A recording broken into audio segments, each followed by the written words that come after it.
lalu Imam Ghazali menyebutkan amal-amal, saya telah sholat, saya telah zakat, saya mutola'ah, saya baca kitab, saya mengarang kitab, dan lain sebagainya. Lalu Allah berkata, sungguh itu tidak akan diterima olehku. Itu bukan satu-satunya amal yang bisa menjadikan patokan engkau mendapatkan ridhoku.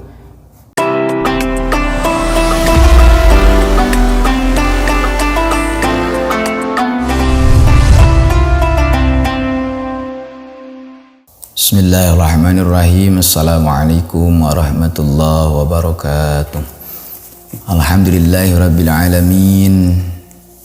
Wassalatu wassalamu ala asrafil anbiya'i wal mursalin sayyidina wa maulana Muhammadin sallallahu alaihi wasallam wa ala alihi wa sahbihi ajmain, amma ba'du. Hadirin mustami'in, muslimin muslimat rahimakumullah yang berbahagia. Di kesempatan yang berbahagia ini kita lanjutkan kajian kitab Nasaihul Ibad karangan seorang ulama besar, yakni karangan Syekh Nawawi Al-Bantani. Ru'yal Ghazali fin naumi faqila lahuma fa'alallahu bika faqala auqafani baina yadayhi wa qala li bima qaddamta alayya fasurtu azkur a'mali faqala lam akbalha wa inna ma qabiltu minka data yaumin najalat dubaba. Suatu saat, suatu ketika Imam Ghazali bermimpi di dalam tidurnya. Dikatakan terhadap Imam Ghazali, apa yang telah Allah lakukan terhadapmu? Apa perlakuan Allah terhadapmu, wahai Imam Ghazali? Maka faqala Imam Ghazali menjawab, auqafani baina yadayhi, Allah subhanahu wa ta'ala telah membawa terhadapku di depannya, di hadapannya. Lalu Allah subhanahu wa ta'ala bertanya kepadaku, kata Imam Ghazali, apa yang telah engkau persembahkan kepadaku? Apa yang telah engkau datangkan kepadaku? Fasurtu azkur, maka lalu aku menyebut atau apa istilahnya, menyebut-nyebut terhadap amal-amal soleh, amal-amal soleh saya. Maka Allah subhanahu wa ta'ala lalu berkata, alam akbilha. Allah subhanahu wa ta'ala berkata, Allah tidak menerima amal-amal engkau, wahai Imam Ghazali. Wa inna ma qabiltu minka data yaumin najalat dubabah. Pastinya kami telah menerima terhadap apa yang ada pada dirimu, wahai Imam Ghazali, pada suatu waktu, yaitu ketika ada seekor lalat yang jatuh ke mangsi atau tempat tinta, pulpen atau kolam engkau. Lalu si lalat itu meminum, supaya meminum dari tinta, ya, tempat tinta kolam. Wa anta taktabu fatarokta alkitabata hatta akhadta khadduha rahmatan biha. Sedangkan engkau keadaan lagi menulis, lalu engkau meninggalkan tulisan, meninggalkan menulis, sehingga engkau membiarkannya lalat itu memakan atau meminum terhadap tinta kolam kamu. Karena alasan engkau kasihan terhadap itu lalat. Summa qala ta'ala amdu bi abdi ilal jannah. Lalu kemudian Allah subhanahu wa ta'ala berkata kepadanya, amdu, bawalah oleh kalian semua terhadap hambaku, yakni kepada Imam Ghazali, ilal jannati, menuju surga. Jadi kesimpulan daripada mimpinya, tafsir mimpi Imam Ghazali, suatu ketika Allah subhanahu wa ta'ala bertanya, apa yang telah engkau perbuat untuk kata Allah.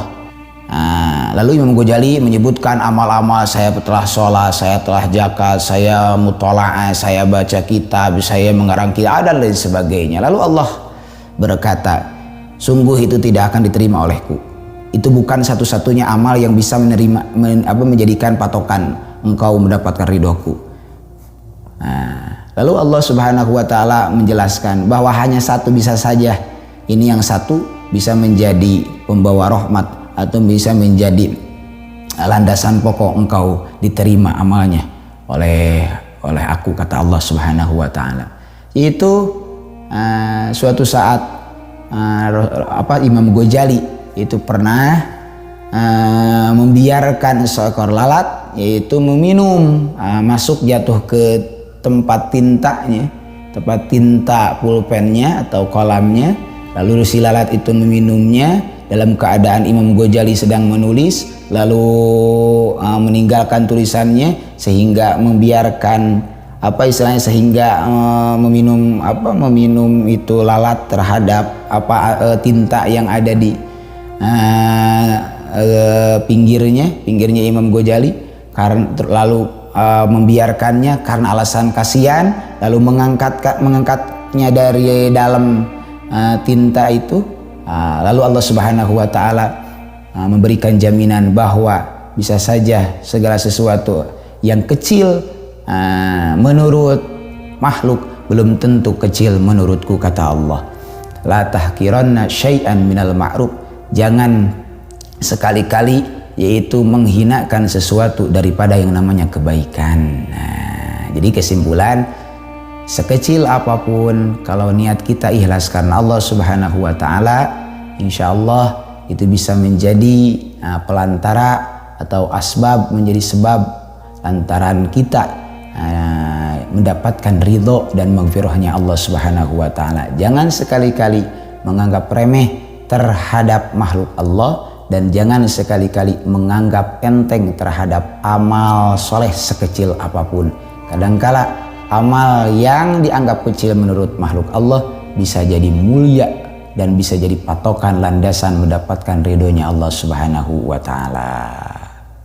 Lalu selanjutnya, wa min asbabi husnil khatimah, di antara sebab-sebab husnul khatimah, ya nyambung terhadap hadis ini, yaitu orang-orang yang saling mengasihi, orang-orang yang menyayangi sesama makhluk Allah, insya Allah yakin seyakin-yakinnya menjadi sebab mendapatkan gelar husnul khatimah.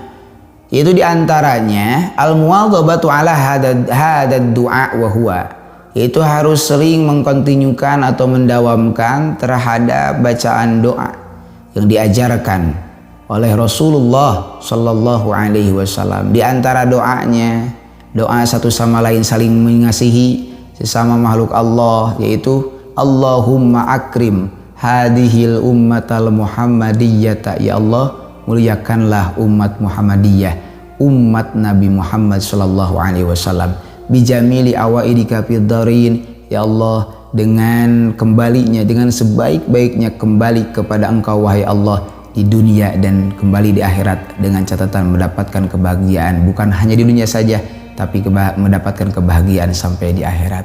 Ikraman liman ja'ata min ummatihi sallallahu alaihi wasallam, karena memuliakan terhadap orang yang telah Engkau jadikan terhadap umat, yaitu termasuk daripada umat Nabi Muhammad sallallahu alaihi wasallam. Lalu wa minha al-muwadhabatu ala hadad du'a baina sunnati subhi, di antaranya doa yang menjadi sebab husnul khotimah, orang-orang yang saling mengasihi, saling menyayangi, itu adalah sering mendawamkan ala hadad du'a terhadap doa yang selanjutnya, baina sunnati subhi wa fardhihi, yaitu antara sholat sunat subuh dan fardunya. Sehingga ada keterangan bahwasanya keistimewaan pelaksanaan sholat sunat subuh itu pahalanya atau ganjarannya berlipat ganda, bahkan lebih bagus, khairum minad dunya wa ma fiha, lebih bagus daripada dunia dan seisi-isinya. Mana doanya harus sering kita baca? Ya, doanya diantaranya Allahumma gfirli ummati sayyidina Muhammad. Ya Allah, ampunilah terhadap umatnya Nabi Muhammad. Allahumma arham ummata sayyidina Muhammad. Ya Allah, kasihanilah umatnya Nabi Muhammad SAW. Allahumma astur ummata sayyidina Muhammad. Ya Allah, tutuplah aib-aibnya umat Nabi Muhammad SAW. Allahumma ajbur ummata sayyidina Muhammad SAW. Ya Allah, tutuplah segala macam kejelekan-kejelekan dengan amal soleh, ya, itu terhadap umat Nabi Muhammad SAW. Allahumma asli umat, ya Allah, berikanlah kemaslahatan, kebaikan terhadap umat Nabi Muhammad SAW. Allahumma afi umat Sayyidina Muhammad, ya Allah, berikanlah afiah terhadap umat Nabi Muhammad SAW. Allahumma hafad umat Sayyidina Muhammad SAW, ya Allah, jagalah umat Nabi Muhammad SAW. Allahumma arham umat Sayyidina Muhammad, ya Allah, kasihanilah umat Nabi Muhammad SAW. Rahmatan amatan, rahmat yang menyeluruh, ya Rabbal Alamin, rahmat yang sangat rahmat yang benar-benar sempurna dari Engkau, ya Allah, ya Rabbal Alamin, wahidat yang menguasai alam. Allahumma gfirli ummati sayyidina Muhammad, ya Allah, ampunilah umat Nabi Muhammad SAW. Magfiratan amah, berikanlah ampunan-ampunan yang komplitnya, ampunan secara keseluruhan, ya Rabbal Alamin, wahidat yang menguasai alam. Allahumma farij an ummati sayyidina Muhammad, ya Allah, farij an ummati sayyidina Muhammad farajan ajilan, ya Rabbal Alamin, ya Allah, berikanlah kesenangan, berikanlah kebahagiaan terhadap umat Nabi Muhammad SAW, kebahagiaan dunia dan akhirat, kebahagiaan yang tersegera, ya Rabbal Alamin. Wa minha, selanjutnya juga ada diantaranya doa mulajamatu hadad doa wa huwa ya Rabba kulli syai'in biqadratika. Seyogianya sesama manusia, makhluk yang namanya manusia, hamba-hamba Allah sering berdoa, ya Rabba kulli syai'in, wahai dat Allah, pangeran yang menguasai seluruh perkara, biqudratika, dengan sebab kekuasaannya Engkau, ya Allah, ala kulli syai'in, terhadap seluruh perkara. Ighfirli, mudah-mudahan Allah mengampuni dosaku, kulla syai'in, terhadap apa, segala perkara, segala sesuatu. Wala tas'alni an kulli syai'in wala tuhasibni fi kulli syai'in wa'atini kulla syai'in. Ya Allah, janganlah Engkau sampai menanyakan terhadapku an kulli syai'in, terhadap segala sesuatu, wala tuhasibni, dan janganlah Engkau menghisab terhadap amal-amalanku yang aku tidak kuat untuk dihisab oleh Engkau, ya Allah, fi kulli syai'in, terhadap di dalam segala perkara, segala sesuatu. Wa'atini kulla syai'in, ya Allah, berikanlah kepadaku segala sesuatu. Nah, jadi kesimpulan daripada hadis yang kedua ini, sesama makhluk Allah harus saling mengasihi. Makhluk-makhluk yang kalau kita mengasihi makhluk-makhluk yang ada di muka bumi, maka pasti dijamin makhluk-makhluk penghuni langit akan serta-merta menyayangi kita semua. Lalu kita seyoginya saling mendoakan dengan cara yaitu berbuat kebaikan, yaitu menjaga akhlak, adab terhadap orang yang lebih dewasa atau lebih tua. Kita menghormati kepada yang umurnya di bawah kita, kita menghargai. Lalu kita banyak berdoa supaya saling mengasihi menjadi sebab husnul khotimah, yaitu melanggengkan doa yang telah saya sebutkan. Mudah-mudahan Allah Subhanahu wa taala merahmati kita kesemua dan menjadikan kita termasuk orang-orang yang saling mengasihi, orang-orang yang dirahmati oleh Allah Subhanahu wa taala. Assalamualaikum warahmatullahi wabarakatuh.